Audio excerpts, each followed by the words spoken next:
Okay, Porter's 5 forces. Porter's 5 forces. Every industry is different in the following ways: size, structure, distribution channels, customer needs and wants, profitability, growth, product life cycle, and alternatives for the customer. And all of these impact the profits. And therefore, in every industry, the profits are also different. Because all those elements are different, so are the profits in each industry. In 1979, Porter's 5 forces was developed by this guy, Michael Porter.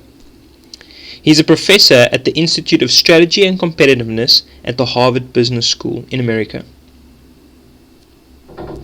And the Porter's 5 forces model is a framework for industry analysis and business strategy development. And it draws upon economics to derive 5 forces that determine the competitiveness, or at least the competitive intensity, and therefore the attractiveness of a market. How attractive is that market to enter and compete in as a business? Okay, there are 5 forces.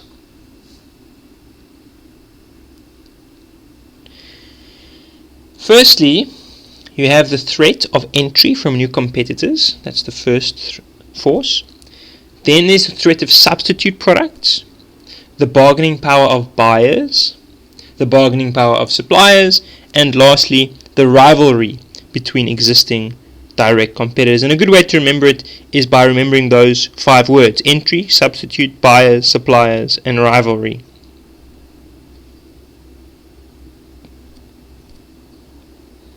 Okay, so what are entry and exit barriers? We first need to define what they are before we get into the Porter's 5 forces model.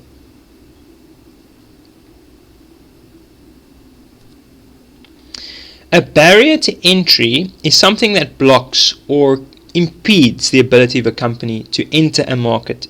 It stops a company from just being able to enter. A barrier to exit is something that blocks the company from leaving the market or the industry. Okay? Barrier to enter, barrier to exit. Okay, now with that in mind, let's look at the 5 forces.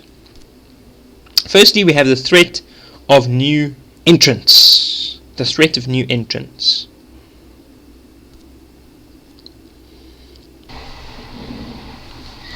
Okay, so first let's look at the different entry barriers based on 4 different criteria.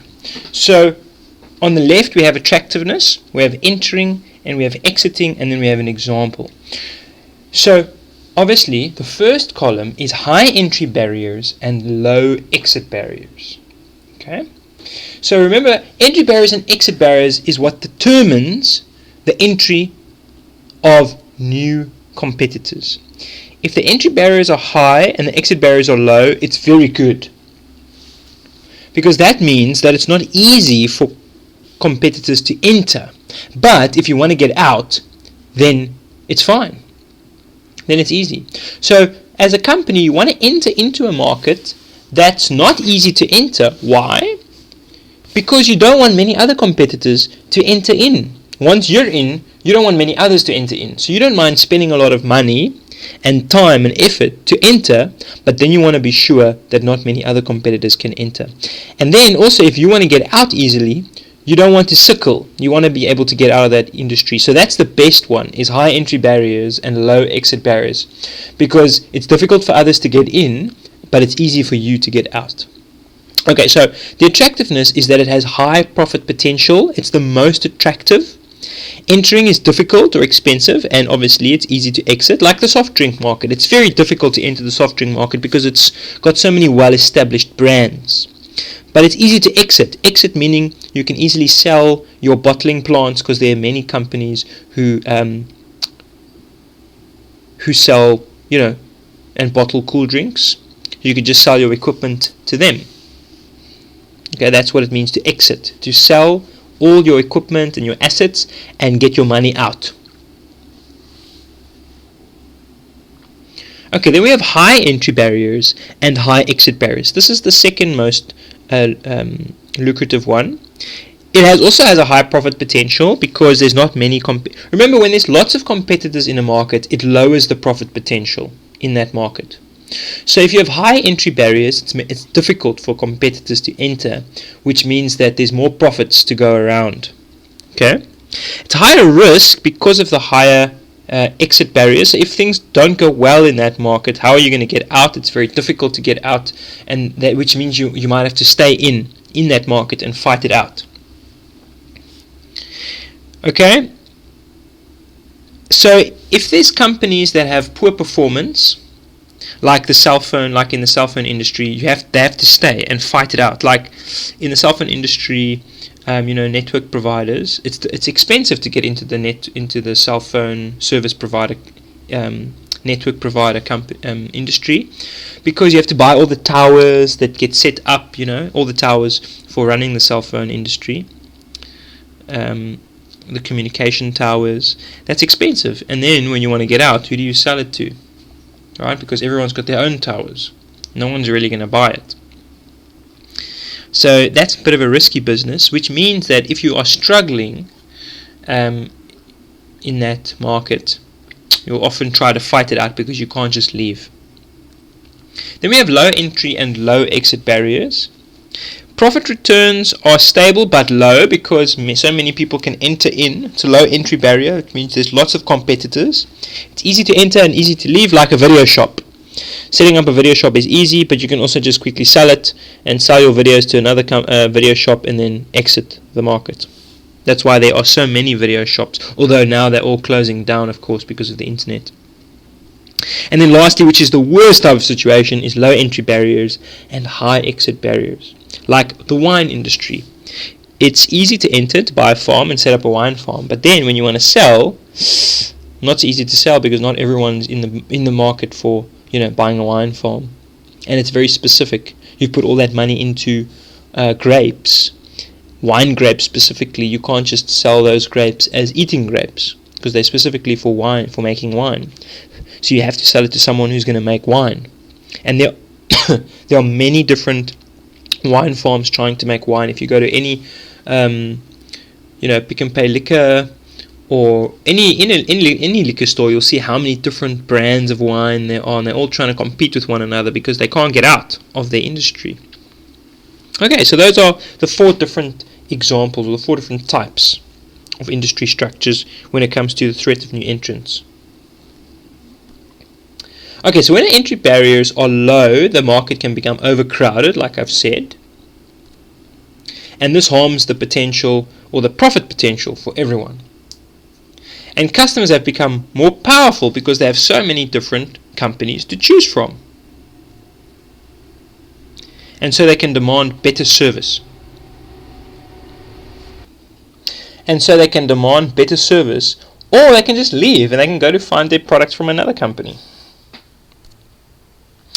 Established firms will often intensify the competition in order to get customers to switch.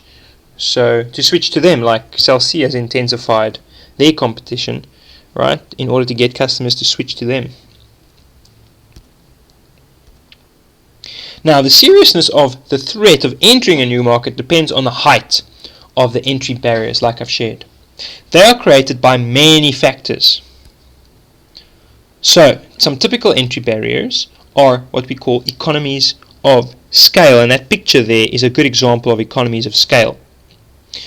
When you are taking 10 products to sell at the market, you might sell them for $2 each because you have to cover your petrol. Okay, so let's say your petrol is a total of $10. Okay, or let's say 10 Rand. Okay, let's say your petrol is 10 Rand. Then if you sell at 2 Rand each, you're going to make 20 Rand, which means in total your profit is 10 Rand. Okay, but if you're selling 50, your petrol is still 10 Rand. Okay, so you can sell it for a cheaper price because you're selling more. And then lastly, you're selling 100 and your petrol is also the same, maybe just a little bit more because you've got a bigger truck, but you're taking the same distance, so you can sell it for even cheaper because you've already made your money back. Okay, so the more you produce, the more you sell, the cheaper it is. The cheaper you can offer your products at, because you're doing things in bulk. When a market is capital intensive, when you need a large capital investment, that's also an entry barrier. Okay, capital meaning money, right? If there's intellectual property that's needed, like patents and other types of intellectual property, that's also difficult to get that intellectual property, that patent, in order to enter the market. Okay? Then we have high switching costs. This is the tendency for buyers of an industry's products to be reluctant about switching to a new supplier. So if the customers in that market are not going to easily switch to you, it's going to be very difficult. You're going to have to spend a lot of money on advertising to convince them that you are a good supplier, that you can, also do things well, that they should switch to you. And then, of course, channel crowding. Maybe there's no more space in the industry, like in the cellular network provider industry in South Africa. There's no more space. So it's very high entry barriers. And economies of scale is when you need to sell enough products in order to break even and make a profit. So it's going to cost you a lot of money to compete effectively in a market where the entry barriers are very high. Some other barriers to entry include established brand identity. If there are competitors in the market who already are very strong, like in the beverage industry, there's Coca-Cola, then it's going to be very difficult to compete, to convince people that your brand is also good. If you need specific permits, right, then it's also difficult, because you have to do paperwork and get lawyers involved and to get those permits. Also, there might be government standards and regulations that you have to meet in order to, often when it comes to things that could be harmful to the environment, then you need to meet certain government standards. And then we have things like factor costs. These are what are necessary to run a business. So, for example, it's very important for a grocery store to have a very good location. It's no point putting a grocery store somewhere far in, where no one knows about it. It has to have a good location that's close to many people's homes. And then lastly, there are other forms of entry barriers like retaliation from current competitors, access to distribution channels, and so forth. Okay, a typical barrier to exit includes investment in specialized equipment. If you have special equipment that you've had to invest in, now you want to get out of that market, but who are you going to sell it to, because it's so specialized? Right, like I gave you example, the cell phone towers. Maybe you have specialized skills in your company. You have people that you can't just fire, and they can't really go work anywhere else. You can't even open a different business and get them to work for you, because their skills are just so specialized. And then obviously high fixed costs. If you have high levels of dedicated fixed costs, like rent and things that you just need to pay for every month, it's very difficult to leave the market. Sunk costs. These are fixed costs that can never be recovered, because you purchased certain things or you invested in certain things that can never be recovered, and so you're going to really basically lose that money if you leave the industry. And then other costs, like if you have credit that you still have to pay off, you can't just leave the industry. You have to pay the bank back. If you have contracts that are in place with certain suppliers or certain customers, you have to finish those contracts before you can leave. Some companies have 20-year contracts, which means they can't leave if things get tough. They have to stay there, otherwise legal action.